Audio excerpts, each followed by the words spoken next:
Hello students, स्वागत है आपका हेलो टीचर्स पर।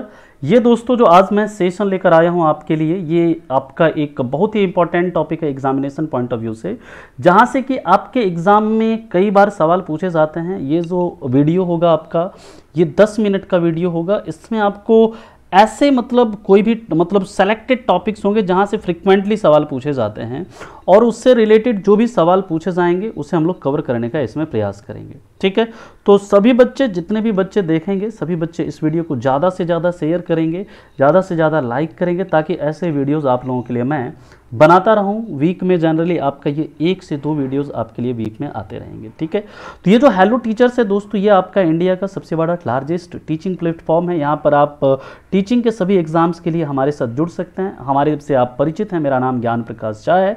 आप हमें अनअकैडमी ऐप पर भी फॉलो कर सकते हैं, ताकि मेरी जो भी स्पेशल क्लासेस होती हैं उसका आपको इन्फॉर्मेशन मिल सके।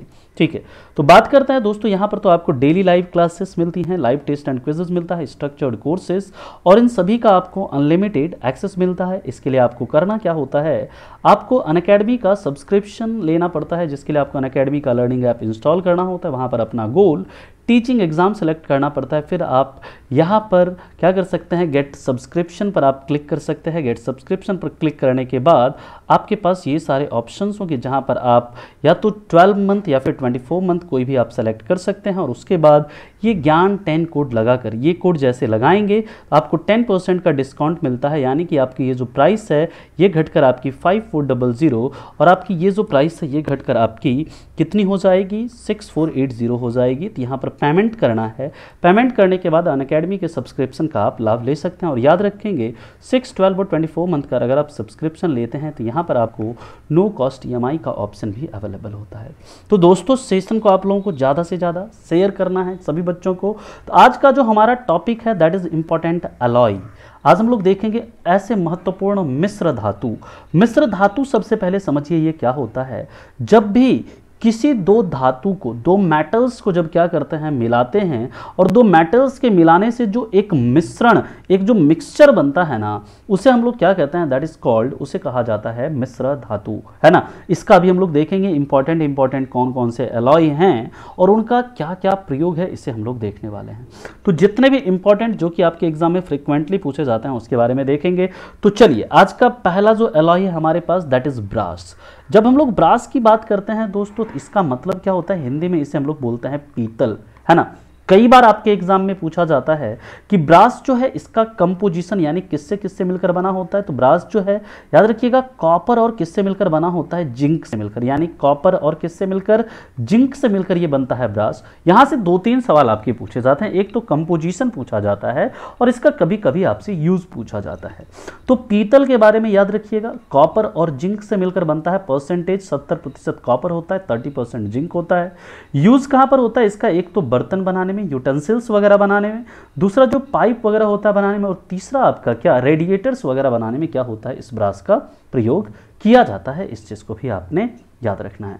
यहां से याद रखेंगे जिंक का जो अयस्क होता है दोस्तों कैलामिन होता है। कॉपर का क्या होता है, क्यूप्राइट होता है, इस चीज को भी याद रखना है। और चैल्कोपाइराइट ये कॉपर का ओर होता है।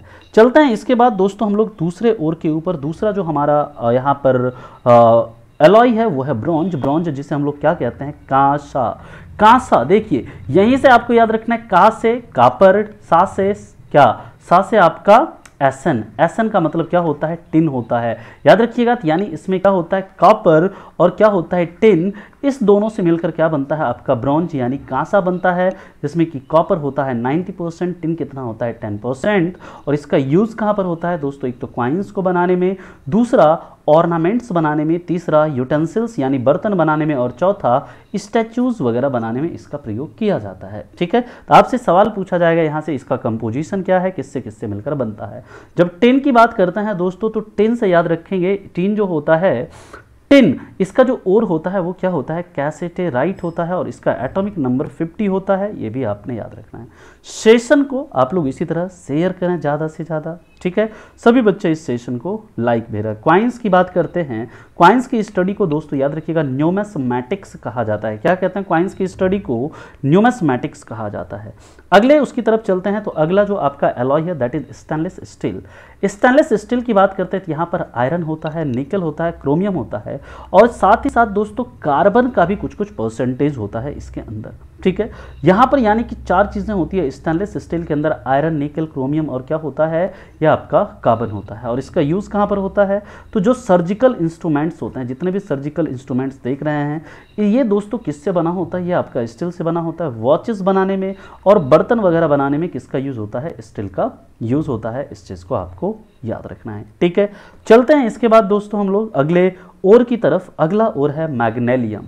जब हम लोग मैग्नीशियम की बात करते हैं, याद रखिएगा इसका जो कंपोजिशन है क्या है, इसमें एल्यूमिनियम है, मैग्नीशियम है, आयरन है और क्या है, कॉपर है। एल्यूमिनियम 95% होता है, मैग्नीशियम 2%, आयरन 2% और कॉपर 1% होता है।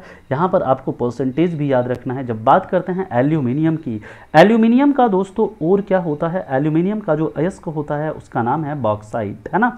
मैग्नीशियम की बात करते हैं तो मैग्नीशियम का मैग्नेसाइट होता है, ये भी आपने याद रखना है। ठीक है, जब हम बात करते हैं इसका मैग्नीशियम का क्या यूज़ होता है, तो हल्के कोई भी हल्का आर्टिकल बनाने में, और जो दोस्तों एरोप्लेन होती है ना, एरोप्लेन की जो बॉडी होती है, ये एरोप्लेन की जो बॉडी देख रहे हैं, ये जो आपका ये किसका बना होता है, ये आपका मैग्नीशियम का ही बना होता है। इस चीज़ को याद रखना है। क्लियर है पॉइंट यहाँ तक? तो बात करते हैं दोस्तों इसके बाद हम लोग अगले मुद्दे की ड्यूरालुमिन। ड्यूरालुमिन में क्या क्या होता है? एल्यूमिनियम, कॉपर, मैग्नीज और मैग्नीशियम होता है।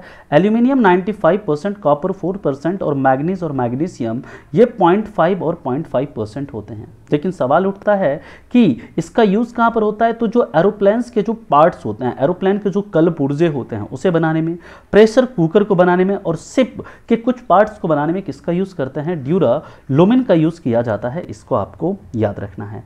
इसके बाद की बात करते हैं दोस्तों, चलते हैं अगले उसकी तरफ। तो अगला है जर्मन सिल्वर।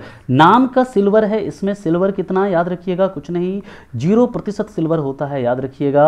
यहाँ पर जो इसका कॉपर, जिंक और निकल ये इसका कंपोजिशन है, कॉपर 60, जिंक 60 और निकल कितना होता है, कॉपर 60, जिंक 20 और निकल भी 20% होता है। इसका यूज़ कहाँ पर? बर्तन को बनाने में करते हैं और इलेक्ट्रोप्लेटिंग में इस जर्मन सिल्वर का यूज़ किया जाता है। इस चीज़ को याद रखना। और सस्ते आभूषण वगैरह बनाने में भी किसका यूज़ करते हैं? जर्मन सिल्वर का यूज़ करते हैं। यानी ये एक ऐसा सिल्वर है जिसमें एक्चुअल में सिल्वर होता ही नहीं है। बात करते हैं दोस्तों गन मेटल की। गन मेटल की बात करें तो याद रखिएगा इसमें कॉपर कितना होता है 88%, एसन कितना होता है 10% और जिंक कितना होता है 2%। यानी कि इसमें भी कॉपर, टिन और जिंक होता है। लेकिन इसका यूज़ कहाँ पर होता है? तो गन बनाने में, बुलेट्स बनाने में, मशीन के पार्ट्स बनाने में और कैनन्स बनाने में यानी तोप वगैरह बनाने में इस गन मेटल का प्रयोग होता है। इस चीज़ को आपको याद रखना है। बात करते हैं दोस्तों अगला जो हमारा एलॉय है that is solder metal.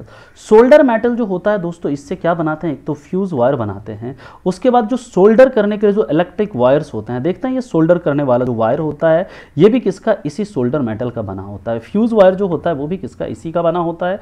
Fuse wire की प्रॉपर्टी पता है ना आपको, रेजिस्टेंस हाई होता है, मेल्टिंग पॉइंट क्या होता है? लो होता है। ठीक है, ये heating effect of electric current पर काम करता है। ये किससे किससे मिलकर बनता है? ये लेड और किससे मिलकर? टिन से मिलकर बनता है। लेड का और क्या होता है दोस्तों? गैलेना, जबकि टिन का और क्या होता है? कैसेटराइट। इस चीज़ को भी आपने याद रखना है। तो इसका करेक्ट आंसर दोस्तों इसका याद रखिएगा पीबी और एसएन, इससे मिलकर हमारा सोल्डर मेटल बनता है। अगले मुद्दे की तरफ चलते हैं। अगला है बेल मेटल। बेल मेटल की अगर बात करते हैं इसका कंपोजिशन है कॉपर और टिन, यानी कि कॉपर और टिन से मिलकर कॉपर 77% और टिन 23%। इसको दोस्तों यूज करके बनाया जाता है बेल मेटल। और इस बेल मेटल से क्या बनता है? आपका बेल यानी घंटा, है ना। चाहे मंदिर में लगा हो, चाहे स्कूल में लगा हो, ये कहाँ से? इसी बेल मेटल से बनाया जाता है। अगले उसकी तरफ चलते हैं दोस्तों। अगला जो हमारे पास मेटल है that is type metal. Type metal की जब बात करते हैं दोस्तों तो याद रखिएगा टाइप मेटल किससे किससे मिलकर? पीबी यानी लेड, एसएन यानी टिन और एसबी यानी इसे बोलते हैं हम लोग दोस्तों एंटीमनी। एंटीमनी जिसका दोस्तों और होता है स्टेबनाइट, इसका और क्या होता है? स्टेबनाइट। इसी से मिलकर क्या बनता है? हमारा टाइप मेटल बनता है, जिसका यूज़ कहाँ पर? प्रिंटिंग इंडस्ट्री में करते हैं। जो टाइपिंग जो होता है ना दोस्तों, कागज़ पर जो प्रिंट होता है, कपड़ों पर जो प्रिंट होता है, वो कहाँ से? इसी टाइप मेटल के द्वारा होता है, इस चीज़ को आपको याद रखना है। अगले उसकी तरफ चलते हैं। अगला है हमारा डच मेटल। डच मेटल की जब बात करते हैं तो इसमें दोस्तों क्या है, कॉपर है और क्या है, जिंक है। कॉपर की बात करते हैं, कॉपर और जिंक से मिलकर ही क्या बनता है, डच मेटल। और इस डच मेटल से दोस्तों बनाया क्या जाता है, आर्टिफिशियल ऑर्नामेंट्स, यानी जो सस्ते आभूषण होते हैं, सस्ते आभूषणों के निर्माण में डच मेटल का यूज़ किया जाता है। इस चीज़ को आपने याद रखना है। इसके बाद की बात करते हैं दोस्तों, तो अगला है हमारा नाइक्रोम। नाइक्रोम की जब बात करते हैं, इसमें क्या है, निकेल और क्रोमियम है। निकेल और क्रोमियम से मिलकर क्या बनता है, नाइक्रोम बनता है। और इससे हम लोग क्या बनाते हैं, हीटर और आयरन के कॉइल्स को बनाते हैं। इस चीज़ को भी आपने याद रखना है, कई बार ये सवाल आपसे पूछा जाता है। ठीक है, तो इसके बाद दोस्तों अभी के लिए, आज के लिए हम लोग इतना ही रखेंगे। आज जितने भी ये इंपॉर्टेंट एलॉय थे, इन सभी इंपॉर्टेंट एलॉयज़ की हम लोगों ने बात करी है। आप लोगों को सेशन दोस्तों अच्छा लगा है, लाइक करेंगे। इस सेशन को दोस्तों आप लोग ज़्यादा से ज़्यादा अपने मित्रों के साथ शेयर करेंगे, ताकि आपके पास ऐसे वीडियोज़ आते रहे, ऐसे वीडियोज़ मैं आपके लिए बनाता रहूँ। ठीक है, और दोस्तों आप लोग चैनल हेलो टीचर्स चैनल जो है, इसे आप लोग क्या कर लेंगे, सब्सक्राइब कर लेंगे। तो दोस्तों मिलते हैं हम लोग अगली क्लास में ऐसे ही महत्वपूर्ण सीरीज के साथ। तब तक के लिए सभी को thank you so much, bye bye, take care and have a good day.